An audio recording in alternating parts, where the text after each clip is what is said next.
People at the time knew it was wrong. People at the time knew it was illegal. People at the time knew it was unconstitutional. And it happened anyway. The Trail of Tears shouldn't have happened. At some level, I'm making a moral statement, a normative claim, that the United States should not have forcibly removed the Cherokee Nation from its homeland in 1838 and 1839.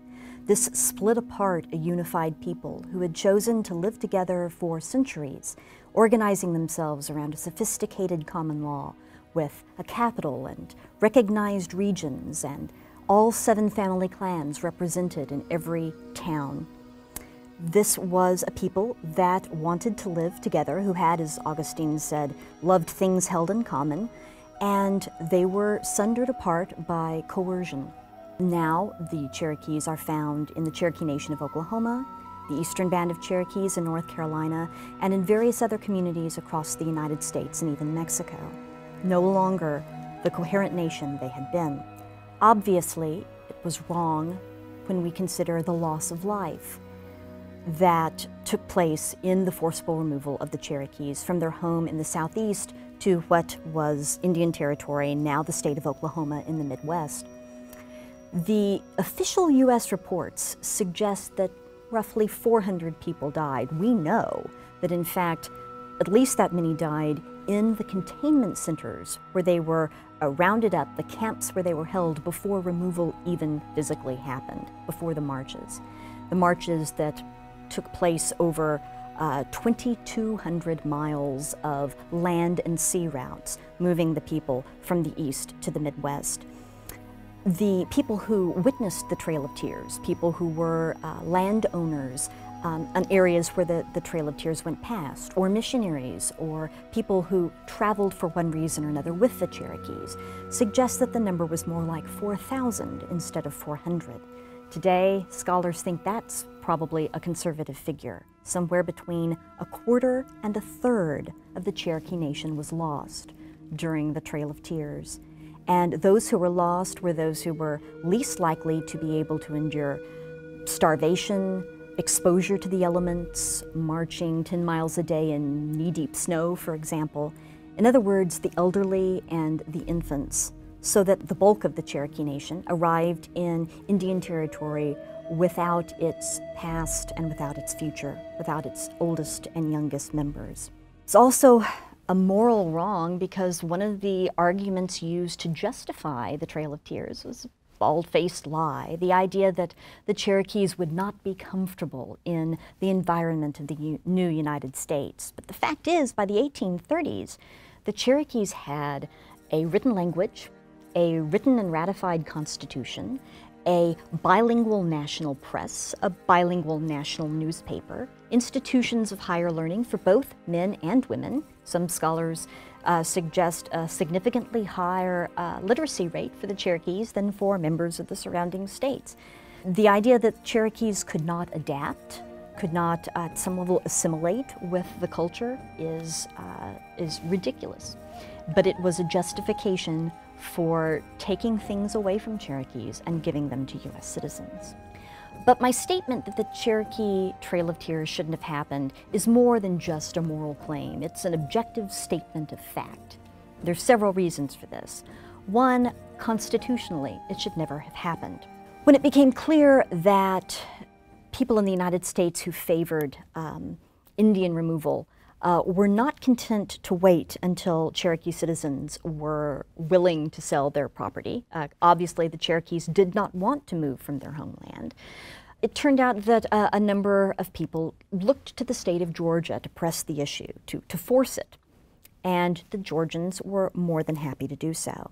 The Georgia state legislature tried essentially to write the Cherokee Nation out of existence, dissolve it, not recognize its borders or its laws or its constitution, to try to take its property and give it to Georgia citizens. One of the means they tried using in order to do this was to suggest that anyone who wasn't Cherokee, who lived among the Cherokees, had to get permission from the state of Georgia to do so. And there were a number of people who were not interested in doing this. Some of them were white missionaries who lived and worked with the Cherokees, were there by Cherokee invitation and consent. For example, Samuel Worcester worked with the Cherokee press, helped translate documents and such, hymns and scripture. And these people said, we don't have to get permission from anyone else but Cherokees in order to live among the Cherokees. The state of Georgia pressed the issue, arrested them, and sentenced them to hard labor, this particular group of missionaries, for acting outside of Georgia law. And so you have these missionaries imprisoned. And this was a chance for the Cherokees to challenge what Georgia was doing. And so they pressed forward with the case Worcester v. the State of Georgia, which they took to the Supreme Court of the United States in 1832. You know what? The Supreme Court agreed with the Cherokees. The Chief Justice of the Supreme Court, John Marshall, decided that in fact Georgia, like every other state in the nation, had to recognize the sovereignty of the Cherokees, and that the relationship was not between the Cherokees and the states, but the Cherokees and the national government. The national government had agreed to recognize the Cherokee Nation and its borders and its laws. That seemed like a good thing, but in fact, then President Andrew Jackson, who had run for the presidency on a platform of Indian removal, refused to execute the decision. This represented a failure of the checks and balances system of the U.S. government. The executive ignored the judiciary. And so even though the Cherokees won the case of Worcester v. Georgia, they lost because Andrew Jackson refused to recognize the legitimacy of the decision. There's another way in which this shouldn't have happened legally, and that is the Treaty of New Echota in 1835, which was used to justify the physical act of removal of the Cherokee Nation, even though it was a completely invalid treaty and everybody knew it. What happened was a small group of Cherokees, we're talking maybe 30 maximum, Cherokee citizens, became convinced that the situation was coming to a head, and the choice was between Cherokee property and Cherokee lives. They believed that if the Cherokees remained in their homeland, which every Cherokee wanted to do, they would in fact be eradicated. That this was a point at which the only way to survive as a nation was to leave. And so they pursued a treaty with the United States, even though none of them held elected office. None of them were legitimate representatives of the government. And in fact, and this is one of the sad ironies, two of them had been instrumental in shaping the new Cherokee Constitution that in fact made it a capital offense to do exactly what they were going to do, and that is misrepresent the will of the Cherokee people and make a decision to cede Cherokee national land. They did it anyway, even knowing that they were committing suicide by signing this treaty, because they believed it was the only way that the Cherokee Nation as a whole would survive. What happened is what you would expect. Immediately after the treaty was signed, ceding land in the east for land in the west in what would become Indian Territory, what would later become the state of Oklahoma, the justly elected leaders of the Cherokee Nation stood up and said, this doesn't represent the will of the Cherokee people. This is completely illegitimate. You can't ratify a treaty you know was only with a handful of private Cherokee citizens. The principal chief, John Ross, was doggedly determined to fight this at every level. He tried to speak to then President Martin Van Buren without success. He tried to speak to the Senate Committee on Indian Affairs without success. He put together a petition with over 15,600 signatures of Cherokee citizens, and he took it to the Senate to show that the vast majority of the Cherokee Nation was in outcry the idea that they could be forcibly removed on the basis of something that was clearly illegitimate.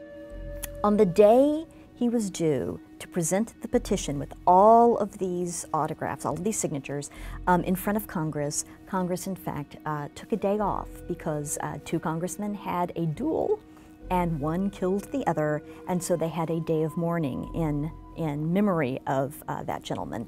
And in fact, Principal Chief John Ross never had the opportunity to show Congress his list of signatures. By the time the Senate was reconvened, Ross's opportunity had passed, and the Trail of Tears was in fact imminent. There are lessons we should take from the fact that the Trail of Tears shouldn't have happened, that the U.S. moved forward first with actions that were unconstitutional, second with actions that were illegal, that really this had been a decision of first the Jackson administration and then later the Van Buren administration, and the embodiment of the will of a certain faction of the United States citizenry, particularly those who were set to benefit from this massive redistribution of Cherokee lands, not just physical lands, but homes and businesses and farms and improvements, because the Cherokees were allowed essentially all that they could carry on their back and nothing more. And so, in a way, if we think about the Trail of Tears as a massive redistribution scheme in which a people who had no legal recourse, a minority that could not defend themselves. Well, they did. They went all the way to the Supreme Court and won, but still didn't have the might of state guns behind them, essentially. Lost everything they had so that it could be given to people who had nothing and wanted it and had the vote and the support of the national government. So, what can we take away from this? One is that this was a precedent-setting move, not just because it was a time in which the president refused to execute the decisions of the judiciary, not just because treaties that were invalid were ratified nonetheless. This was, if we apply retroactively the definition of ethnic cleansing currently used by the United Nations, this was an act of ethnic cleansing, and it's a moment for us to have humility in U.S. History, to recognize that acts of ethnic cleansing don't just simply happen in other parts of the world in other times, but in fact it's a part of the fabric of our national history and our national consciousness. We should also remember the people on both sides who stood up against the Trail of Tears. We could look at it and say, oh, this was inevitable. This is something that was going to happen. In fact, if we look with our own anachronistic perspective and retroactively try to apply it, we're just doing a disservice to everyone involved. But that's not the case. People at the time knew it was wrong, and there were people of courage who stood up and said so. There were great leaders on the side of the Cherokees, including Principal Chief John Ross. There were also people on the side of the United States who, people of conscience, people of law, who stood up for the Cherokee Nation.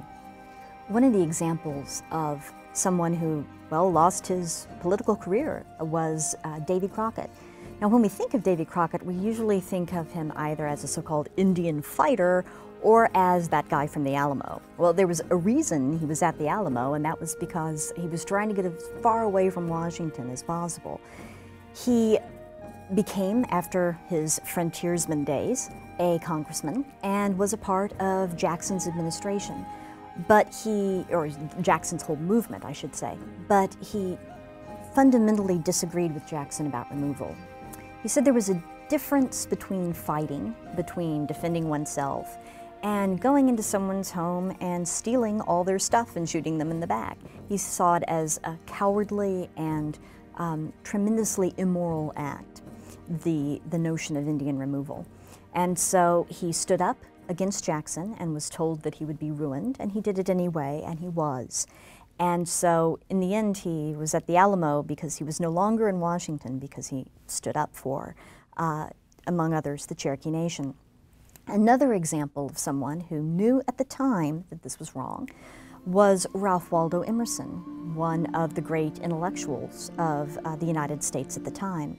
He wrote a public letter that went to then-President Martin Van Buren, was also published widely in newspapers and such, protesting the removal of the Cherokee Nation.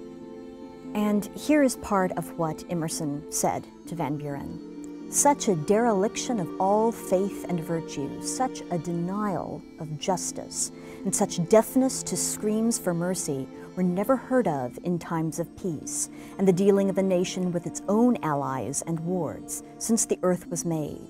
Sir, does this government think that the people of the United States are become savage and mad? From their mind are the sentiments of love and a good nature wiped clean out? The soul of man, justice, the mercy that is the heart's heart in all men, from Maine to Georgia, does abhor this business.